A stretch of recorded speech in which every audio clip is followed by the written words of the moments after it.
The year was 1976. Elvis Presley was 50 pounds heavier than the man who shook the world on the Ed Sullivan Show. His hands trembled. His eyes were tired. And yet, alone in his music room at Graceland, long after midnight, he picked up a pen and wrote something he folded into the spine of his personal gospel songbook. He told no one. He showed no one. And when he died 13 months later, that note went silent with everything else. Until now. What the spotlights never showed there are two versions of Elvis Presley. The first is the one the world built. The rhinestone suits, the curled lip, the voice that turned teenage girls into believers and teenage boys into imitators. That Elvis belonged to everyone. He was printed on lunch boxes, carved into keychains, worshipped in ways that only gods and gladiators usually are. He was the product of a century's hunger for something larger than ordinary life. The second Elvis was far quieter. He was a boy from Tupelo, Mississippi, who grew up so poor that Christmas sometimes meant nothing more than his mother's hand on his shoulder and a prayer said out loud into a cold room. He was a man who never stopped calling his mother Mama, even when he was 35 years old and the most famous person on earth. He was someone who cried easily, at gospel music, at kindness from strangers, at the sight of a child laughing, but rarely let anyone see it. By 1976. Those two versions of Elvis had become almost impossible to reconcile. The concerts were still selling out. Fans still screamed. But behind closed doors at Graceland, the people closest to him could see something shifting, something darkening at the edges. He was sleeping through afternoons and staying awake through nights, wandering the marble halls of his mansion like a man searching for a room he couldn't find. He ate alone more often. He read more, the Bible, spiritual philosophy books, writings on the nature of the soul. He was a man asking questions that fame had never answered. Those who lived in the house during that period describe a particular image that has stayed with them for decades. Late at night, when the rest of Graceland was asleep, Elvis would go to his music room, a modest space compared to the rest of the house, with a piano, a record player, and shelves lined with gospel albums and hymnals. He would sit there alone. Sometimes he played. Sometimes he just listened. And sometimes, they say, he simply sat in silence with a book open in his lap, his eyes closed, his lips moving without sound. No one ever asked what he was doing in those moments. It seemed too private to disturb. What they didn't know, what none of them knew, was that on one of those nights, Elvis Presley had picked up a pen, and in the back pages of his most worn gospel songbook, the one with the cracked spine and the coffee stain on the cover, he had written something down, something meant for no one, something that had been living inside him for years, pressing against his ribs like a secret too heavy to carry alone. He folded it once, pressed it between the last page and the back cover, and then he closed the book, set it back on the shelf, and never spoke of it again. What it costs to become a legend while you're still alive, people. Forget that Elvis Presley became famous in 1956 and then spent the next 21 years living inside that fame without a single day off from it. 20-1 years. Think about that. From the moment Heartbreak Hotel cracked open the American airways, Elvis never walked through a door without the world knowing he was coming. He never had a bad day that wasn't documented, a vulnerable moment that wasn't photographed, a mistake that wasn't broadcast. The bubble he lived in was luxurious and suffocating in equal measure. Colonel Tom Parker, his manager, had built a machine around Elvis that was extraordinarily efficient at one thing: keeping Elvis working. Movies, tours, recording sessions, television specials. The pace was relentless. And Elvis, who had been raised to respect authority, to be grateful, to not make trouble, largely went along with it. He trusted people who perhaps did not always deserve that trust. He signed things he didn't read. He showed up when he was told to show up. What the machine couldn't account for was the interior life of the man running it. Elvis had deep spiritual hunger. This is well documented, but frequently underestimated. He read obsessively. Numerology, the Bible, Yogananda, books on theosophy, and the Kabbalah. He kept a worn copy of The Prophet by Khalil Gibran on his nightstand. He had long, serious conversations with friends about the soul, about purpose, about whether the life he was living was the one he was meant to live. These weren't the ramblings of a bored celebrity. They were the sincere questions of a man who had everything the world offered and still felt something essential was missing. He also carried grief in ways people rarely discuss. His twin brother, Jesse Garon, was stillborn on the same day Elvis was born. His mother, Gladys, the great love of his life, died in 1958 when Elvis was 23, at the height of everything. At the moment, he should have been the happiest. He never fully recovered. Friends say he visited her grave at Graceland more than people realized, often alone, late at night. By 1976, the grief had layered. His marriage to Priscilla had ended.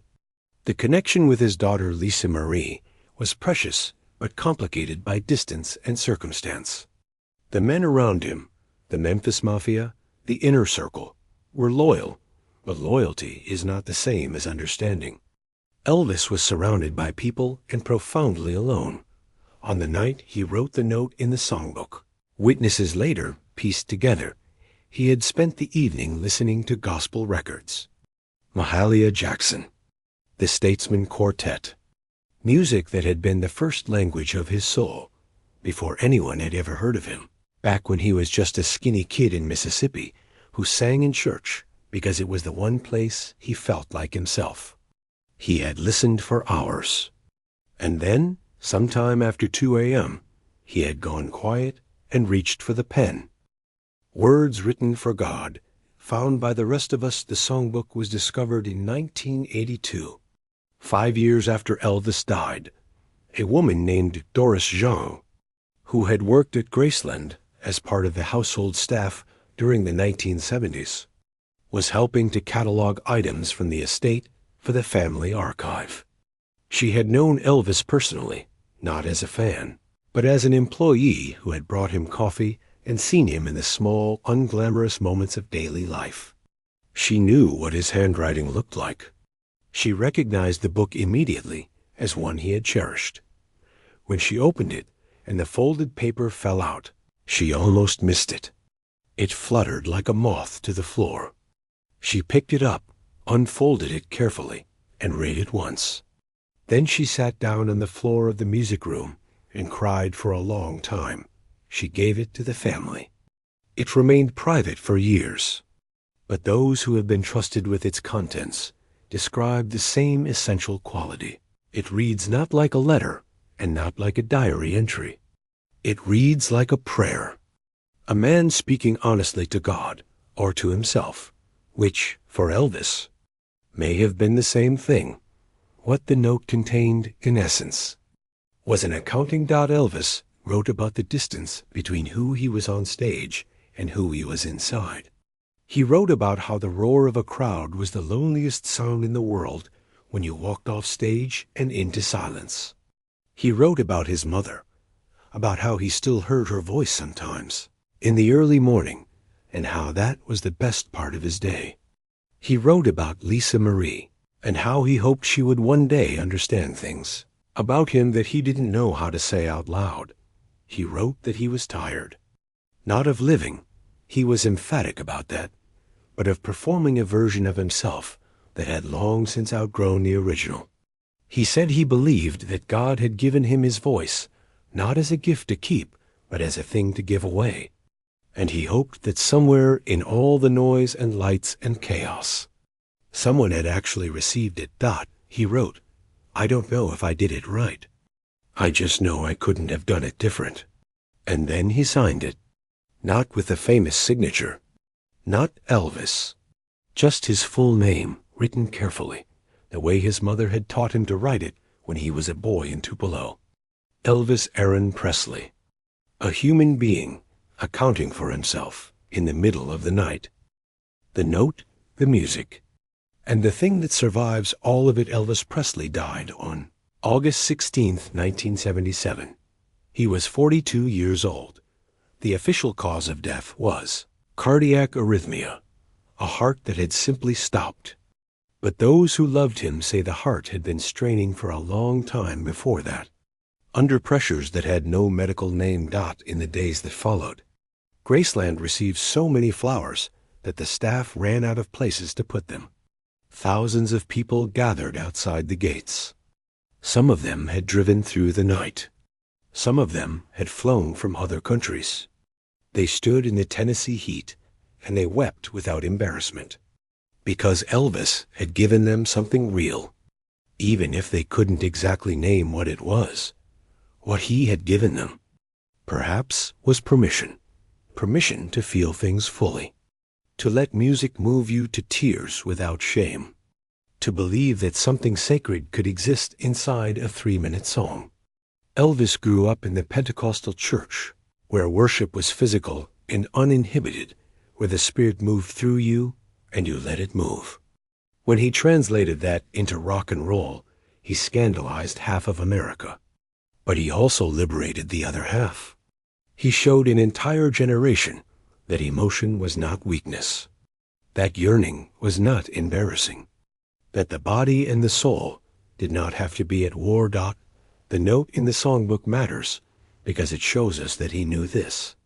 He understood what he had been doing, even when the machinery around him threatened to obscure it. He knew that the voice was not the point. The point was what the voice carried: the longing, the faith, the grief, the joy.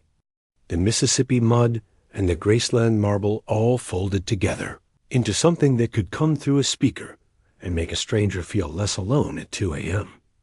After his death, gospel music became the organizing principle of his legacy in ways people don't always emphasize. His gospel recordings, How Great Thou Art, Amazing Grace, He Touched Me, won him 3 Grammy Awards. 3, not for rock and roll, for gospel. The music that started everything. The music he was listening to on the night he wrote the note. The songbook now lives in a private collection, carefully preserved. The note lives inside it, folded once exactly as he left it. Some things, it turns out, you don't have to speak of to make heard. Elvis never told anyone about the note. He put it in the book and put the book on the shelf and went on with his life for 13 more months. Concerts, recordings, mornings with Lisa Marie, late nights alone in the music room. He carried whatever peace the writing had given him quietly, the way he carried most things. But the note was there, and it waited. And when the time came, it said what it had always been saying: I was here. I felt everything. And I tried to give it back to you. That is what artists do. That is what Elvis did. And that is why, nearly 50 years after that August afternoon in Memphis, the flowers still come to Graceland. Every single day. Some people leave monuments. Elvis left a voice. And in the back of a worn gospel songbook, he left something even more rare: the truth of who he was when no one was watching. If this story moved you, share it with someone who loves Elvis, or someone who needs to be reminded that even the greatest among us carry private sorrows and private hopes. Drop a comment below. What song of Elvis's has meant the most to you, and why? Let's talk about the music that stayed. And if you want more stories like this, the hidden, human side of the legends we love, subscribe. The best ones are always the ones they never meant us to find.